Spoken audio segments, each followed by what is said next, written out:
వారిలో 18 మంది మహిళా నక్సల్స్, 2 ఏరియా కమిటీ సభ్యులు సైతం. అందులో 36 మందిపై 1.19 కోట్ల రివార్డు. ఛత్తీస్గఢ్లోని దంతేవాడలో ఘటన. ఒక్కొక్కరికి 50,000 చొప్పున తక్షణ సాయం. ఎస్పీ గౌరవ్ రాయ్. ఇప్పుడు ఎందుకు లొంగిపోతున్నారంటే టాప్ కమాండర్స్ అందరూ వెళ్ళిపోయినబ్బా. ఛత్తీస్గఢ్ కావచ్చు, సుక్మా కావచ్చు, దంతేవాడ కావచ్చు, బీజాపూర్ కావచ్చు, ఈ టాప్ కమాండర్స్ మొత్తం ఎన్కౌంటర్ అయిపోయినారు. బార్సేదేవ్ అటువంటి కమాండర్స్ అందరూ లొంగిపోయిన పరిస్థితులు. ఇక వాళ్ళకు ఇప్పుడు నాయకులు లేకపోతే అందులోకి నాయకులను తయారు చేస్తేనేమో వాళ్ళు నాయకులు అవుతారు. ఉన్న నాయకులను ఎన్కౌంటర్ చేసిళ్ళు, కొందరు నాయకులు లొంగిపోయిళ్ళు. ఇక చిన్న క్యాడర్ ఏం చేస్తుంది? లొంగిపోడే తప్పది. శవాలు ఇప్పుడు పిట్టలను కాల్చినట్టు కాల్స్తుంది కేంద్రం, పిట్టలను కాల్చినట్టు కాల్స్తుంది. ఏం చేస్తారు? ఇక తప్పని పరిస్థితిలో లొంగిపోతూ ఉన్నారు.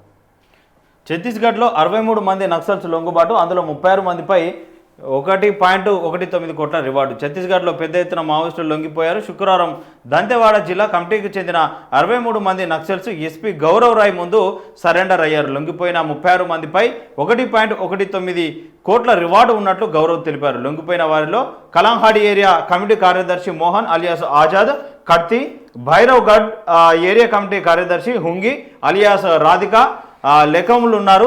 18 మంది మహిళా మావోయిస్టులు ఉన్నారు. ఈ 63 మందికి పునరావాసంలో భాగంగా తక్షణ సహాయం కింద ఒక్కొక్కరికి 50,000 చొప్పున అందిస్తామని ఎస్పీ తెలిపారు. వీరంతా ఐఈడి పేలుళ్లు, మెరుపు దాడులో పాల్గొన్నట్లు ఆరోపణలు ఉన్నాయి. వీళ్ళకు కూడా ఇప్పుడు పోలీస్ డిపార్ట్మెంట్లో ఎన్ని డిపార్ట్మెంట్లు ఉంటాయో మావోయిస్టులో కూడా అన్ని డిపార్ట్మెంట్లు ఉంటాయి. ఒకరు బాంబుల తయారీ, ఒకరు గన్ను రిపేర్లు, ఒకరు వంటకు, ఒకరు దానికి, ఒకరికి పాటలకు. ఇక చూడు ఎంత ఒకటే డ్రెస్ వేసిందా యూనిఫామ్. లేడీస్ ఎక్కువ మంది ఉంటారు. మళ్ళీ మొత్తం ఎవరు ఆదివాసీలే.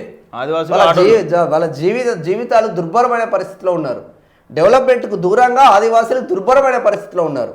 అదే ఎస్టీ జాబితాలో ఉన్న లంబాడి బిడ్డలు జనజీవన స్రవంతిలోకి వచ్చి రిజర్వేషన్ ఫలాలు పొంది అత్యధిక మంచి పొజిషన్లకు లంబాడి బిడ్డలు, గిరిజన బిడ్డలు ఎదిగితే, ఆదివాసీ బిడ్డలు మాత్రం మావోయిస్టు దళంలోకి వెళ్ళి కంప్లీట్గా అక్కడ డెవలప్మెంట్ అనేది రాకుండా, వాళ్ళ ఏరియాలో డెవలప్మెంట్ రాకుండా చూసిళ్ళు. చిన్న పిల్లలే 12 సంవత్సరాలు, 13 సంవత్సరాలు, 11 సంవత్సరాల గన్నులు పడితే వాళ్ళకి ఏం తెలుస్తుంది? ఇక వాళ్ళ ముఖాలు చూడండి, మొత్తం అమాయకులే. నువ్వు లొంగిపోయిన తర్వాత వాళ్ళ ముఖాలు చూడండి, చిన్న ప్రాణికి కూడా హాని చేయరు వాళ్ళు. మళ్ళా సరే ఏం కొద్ది పోయిళ్ళు అది మనం తప్పు పట్టట్లేదు, కానీ అభివృద్ధికి దూరంగా ఎవరైనా ఉంటున్నారు ఈ దేశంలో అంటే ఆదివాసీ బిడ్డలు మాత్రమే అభివృద్ధికి దూరంగా ఉంటున్నారు. వాళ్ళు మళ్ళీ ఈ జనజీవన స్రవంతులు కలవడానికి కూడా ఇష్టపడరు. అడవులలోనే మేకలు అది కొంచెం పీస్ఫుల్గా ఉంటుంది కాబట్టి అక్కడే ఉంటారు.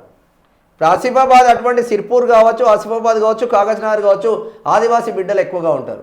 మా రిజర్వేషన్లన్నీ లంబాడి బిడ్డలు కొట్టుకోపోతున్నారని వీళ్ళకి వైరం జరిగింటే ఏం జరిగిందో అందరికీ తెలిసిందే పెద్ద ఎత్తున.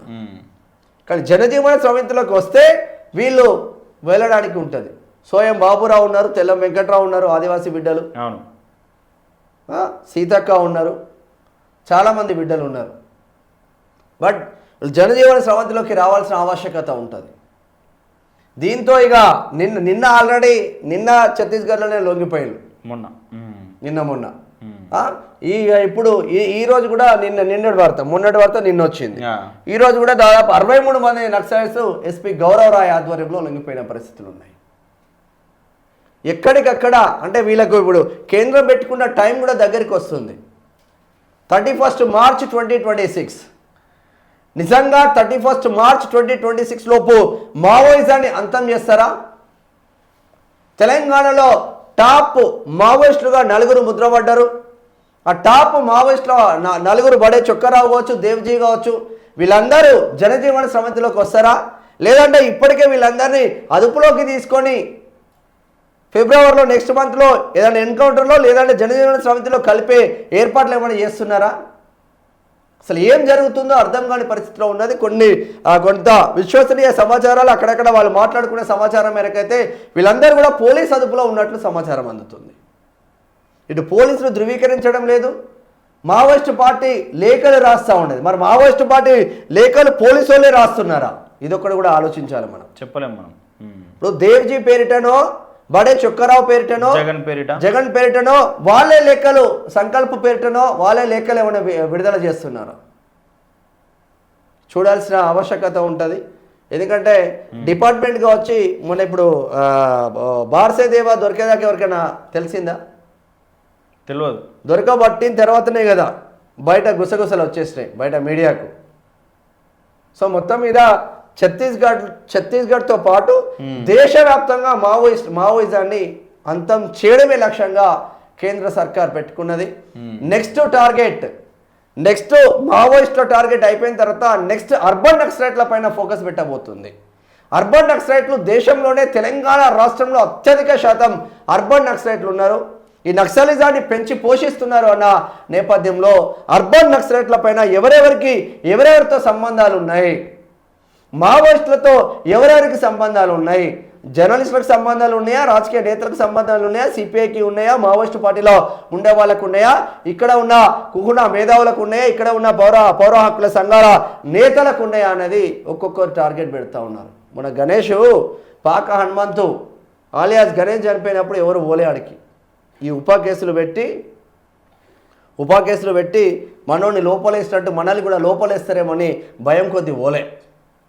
చాలా డేంజర్. ఏ కేసు పడ్డా మంచిదే కానీ ఉపా కేసు పడితే మళ్ళీ బయటికి రావు. అది నిర్ధన కాదు. అది నేను ఇద్దరు ముగ్గురితో మాట్లాడిన సీనియర్ జర్నలిస్టులతో, అన్న నెల రోజుల్లోపు మా వాడు బయటికి వస్తారన్న. ఏడొచ్చిండే